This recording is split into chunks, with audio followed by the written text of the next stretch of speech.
তো hello guys, welcome to my channel Russell explainer. তো আজকের স্ম্যাকডাউনের শুরুতে আমরা নিক অল্ডিস আর কোডি রোডসকে দেখতে পাই। আর নিক অল্ডিস এখানে এসে কোডি রোডসের King of the ring premium live event, যেটা সৌদি আরবে হবে, তার অপোনেন্ট এখানে রিভিল করে। আর আমরা দেখতে পাই যে এখানে লোগান পলকে রিভিল করা হয়েছে, মানে লোগান পল কোডি রোডসকে King of the ring premium live ইভেন্টে চ্যাম্পিয়নশিপের জন্য চ্যালেঞ্জ করবে। তো তারপর দেখলাম যে লোগান পল এলো, আর লোগান পল আর কোডি রোডসের মধ্যে একটা ছোটোখাটো প্রোমো দেখতে পেলাম, যে যার ক্যারিয়ার নিয়ে কথা বলছে। এখানে কোডি রোডস লোগান পলকে এটাও বলে যে তুই ব্রাস নাকাল ছাড়া তো কোনো ম্যাচ জিততে পারবি না। তো মোটামুটি এখানে ছোটোখাটো একটা প্রোমো সেগমেন্ট হয়, যেটা খুব একটা ইম্পর্টেন্ট নয়। তো একটা জিনিস আমি বুঝতে পারলাম না, এদের মধ্যে ম্যাচ হতে চলেছে, তবে সেটা কি চ্যাম্পিয়ন ভার্সেস চ্যাম্পিয়ন ম্যাচ হচ্ছে, যখন উইনার টেক্স অল হবে কিনা সেটা কিন্তু ক্লিয়ার হলো না। মানে যদি লোগান পল কোডিকে হারিয়ে দেয় তাহলে সে ইউনাইটেড স্টেট চ্যাম্পিয়ন থাকবে, তার সাথে সাথে কোডির চ্যাম্পিয়নশিপও তার কাছে চলে আসবে। আবার যদি কোডি রোডস লোগান পলকে হারিয়ে দেয় তাহলে সে আনডিসপিউটেড চ্যাম্পিয়নের সাথে সাথে ইউনাইটেড স্টেট চ্যাম্পিয়নশিপও জিতে নেবে। তো এইটা এখনো পুরোপুরি কিছু ক্লিয়ার নয়, তবে চ্যাম্পিয়ন ভার্সেস চ্যাম্পিয়ন ম্যাচ হচ্ছে যখন, তখন হয়তো আমরা উইনার টেক্স অল ম্যাচই দেখতে পাবো।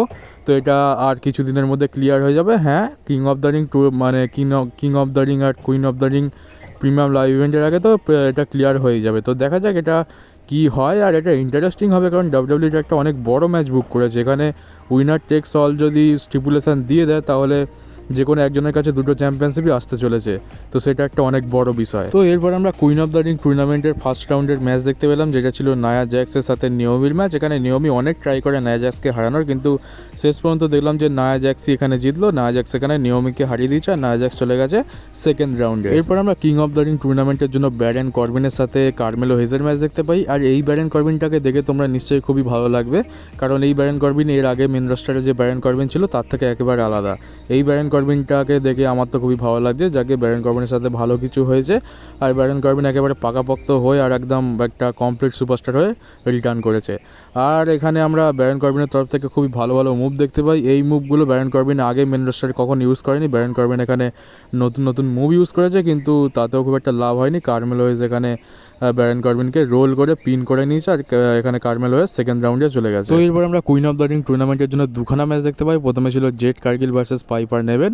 আর ডাব্লিউডাব্লিউতে জেড কার্গিল আসার পরে প্রথমবার আমি জেড কার্গিলকে ডেট টু ডমিনেট হতে দেখতে পেলাম, কারণ এখানে পাইপার নেভেন শুরুর দিকে জেড কার্গিলকে বেশ ডমিনেট করেছে, আর যেটা আমরা সচরাচর দেখতে পাই না। আর এখানে কিন্তু শেষ পর্যন্ত জেড কার্গিল জিতে যায়। জেড কার্গিল এখানে পাইপার নেভেনকে তার ফিনিশার লাগিয়ে জিতে গেছে এই ম্যাচটা। তারপর আমরা দেখতে পাই বিয়াঙ্কা ব্লেয়ার ভার্সেস ক্যান্ডিস লারের ম্যাচ। আর এই ম্যাচটা তো বিয়াঙ্কা ব্লেয়ার কেওডি লাগিয়ে এই টুর্নামেন্টের সেকেন্ড রাউন্ডে চলে গেছে। তো বিয়াঙ্কা ব্লেয়ার আর জেড কার্গিল দুজনেই জিতে গেছে তাদের কুইন অফ দ্য রিং টুর্নামেন্টের প্রথম ম্যাচ। তো এরপর আমরা ব্লাড লাইনের একটা সেগমেন্ট দেখতে পাই ব্যাক স্টেজ থেকে, যেটা ব্লাড লাইনের যে স্টোরি লাইনটা চলছে এটার পুরো মোড় ঘুরিয়ে দিতে পারে। এই জন্য বলছি কারণ এখনও কোনো কিছু পুরোপুরি কিছু কনফার্ম তো নয়। তো কী হয়, যেখানে আমরা দেখতে পাই যে সোলো সিকোয়ার ব্লাড লাইন ব্যাক স্টেজে থাকে। এখানে পল হেমান এসে সোলো সিকোয়ার সাথে কিছু কথা বলতে চায়, আর পল হেমান বলে সোলো সিকোয়াকে যে ভাই তুমি কি করছো, এইগুলো রোমাঞ্চাস এখন নেই, আর তুমি যা ইচ্ছা তাই করছো, তুমি কি নিজেকে নতুন ট্রাইবাল চিফ ভাবছো? একটু ভয় ভয় বলে, কারণ সোলো সিকোয়ার তো জানো কখন কাকে মেরে দেবে তার ঠিক নেই।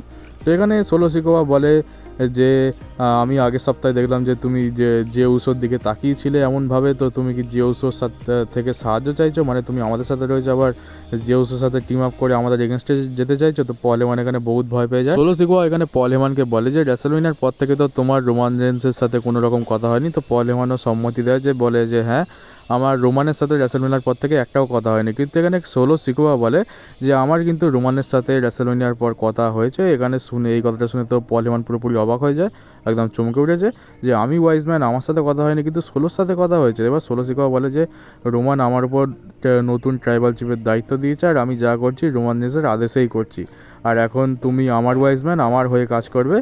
এই কথাটা শুনে মানে আমরা তো একটু শক হয়ে যাই, কারণ সোলো সিকোয়ার কথা শুনে মনে তো হচ্ছে না যে সে সত্যি কথা বলছে। আর তারপর আমরা দেখলাম যে পল হেমানকে সোলো সিকোয়া জড়িয়ে ধরেছে, আর বলে দিয়েছে যে এখন রোমান যতদিন না আসে ততদিন আমি ট্রাইবাল চিফ, এটা রোমানেরই আদেশ, আর এখন পল হেমান সোলো সিকোয়ার ওয়াইজম্যান হয়ে কাজ করবে। আর সোলো সিকোয়ার মুখ দেখে একটা জিনিস আমার মনে হচ্ছে যে সোলো সিকোয়া এখানে মিথ্যে কথা বলছে, কারণ সোলো সিকোয়া দেখেছে যে পল হেমান একটু তাদের এগেনস্টে যাবে ভাব করছে, তাই পল হেমান যাতে তাদের হয়ে কাজ করে সেই জন্য হয়তো রোমানের নাম করে মিথ্যে কথা সোলো সিকোয়া বলেছে, এটা আমার ধারণা। কারণ সোলো সিকোয়ার হাব ভাব দেখে তো আমার সেরকমই মনে হলো। তো এইখানে এই সেগমেন্টটা শেষ হয়ে যায়। তারপর আমরা টামাটোঙ্গা ভার্সেস মন্টেস ফোর্ডের ম্যাচ দেখতে পাই। তারপর আমরা টামাটোঙ্গার এন্ট্রি দেখতে পাই। টামাটোঙ্গার নিজের থিম সঙ্গে ডাব্লিউডাব্লিউ তাকে তার থিম সং দিয়ে দিয়েছে। আর এখানে আমরা দেখতে পেলাম যে মন্টেস ফোর্ড ববি ল্যাসলিকে রিপ্লেস করে দিয়েছে, কারণ ববি ল্যাসলি ইনজয়েড হয়ে গেছে জিমে ট্রেনিং করতে গিয়ে, তোমাদেরকে আগের ভিডিওতে বলেছি। তো এখানে যেহেতু ব্লাড লাইনের ম্যাচ, তো ব্লাড লাইন প্রচণ্ড ইন্টারফেয়ার করে। এঞ্জেলো ডকিন্স রিং সাইডে ছিল, তো সোলো সিকোয়া তাকে মেরে দেয়, যার ফলে ডিস্ট্র্যাক্ট হয়ে যায়। আর এখানে টামাটোঙ্গা জিতে গেছে। আর ম্যাচ শেষ হওয়ার পর এঞ্জেলো ডকিন্সের ওপরেও পুরো ব্লাড লাইন মিলে অ্যাটাক করে। কিন্তু এখানে যদি ববি ল্যাসলি হতো হয়তো রেজাল্টটা অন্য কিছু হতে পারতো, হয়তো টামাটোঙ্গা এখানে হেরেও যেতে পারতো।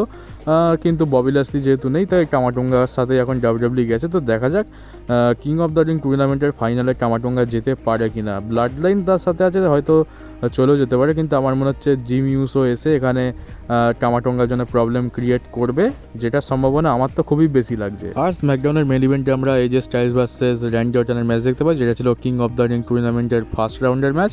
আর এই ম্যাচটা দেখে তোমাদের খুবই ভালো লাগবে, কিন্তু তার আগে বলে দিই যে রিসেন্ট টাইমে র্যান্ডি অর্টন বলেছে যে ফ্রান্সের ক্রাউড খুবই ভালো, কারণ ফ্রান্সের ক্রাউড টানা 3 দিন পরপর 3 দিন তার থিম সং গেছে, কিন্তু আমেরিকার ক্রাউড কখনো এরকম তার জন্য এত সম্মান দেখায়নি। তো এই কথাটা আমেরিকার ক্রাউডের একটু গায়ে লেগেছে। তো দেখলাম আজকে যখন আমেরিকাতে র্যান্ডি অর্টনের এন্ট্রান্স হচ্ছিলো, তখন সবাই মিলে র্যান্ডি অর্টনের থিম সং গাইছে, যেমনটা ঠিক কোডি রোডসের থিম সং গেয়ে থাকে। তো র্যান্ডি অর্টন এই সম্মানটা ডিজার্ভ করে। আর এখন আমরা এরকমই দেখতে পাবো যে র্যান্ডি অর্টনের থিম সংটা ক্রাউড গাইছে, যেটা দেখে র্যান্ডি অর্টন খুবই খুশি আর ফ্যান্সরা আরও বেশি খুশি। তো ম্যাচটায় দেখে তোমাদের এমনটা মনে হবে যে ব্লাড লাইনের ওপরে র্যান্ডি অর্টনের যত রাগ আছে সেই রাগটা এজে স্টাইলসের ওপর দিয়ে মিটিয়ে নিয়েছে, কারণ র্যান্ডি অর্টন আজকের একদম আলাদাভাবেই দেখতে পাচ্ছিলাম কি মানে মারের কি স্টাইল, তুল দিয়ে আচার মারছে, খুব জোরে জোরে ভালো ভালো মুভ ইউজ করছে।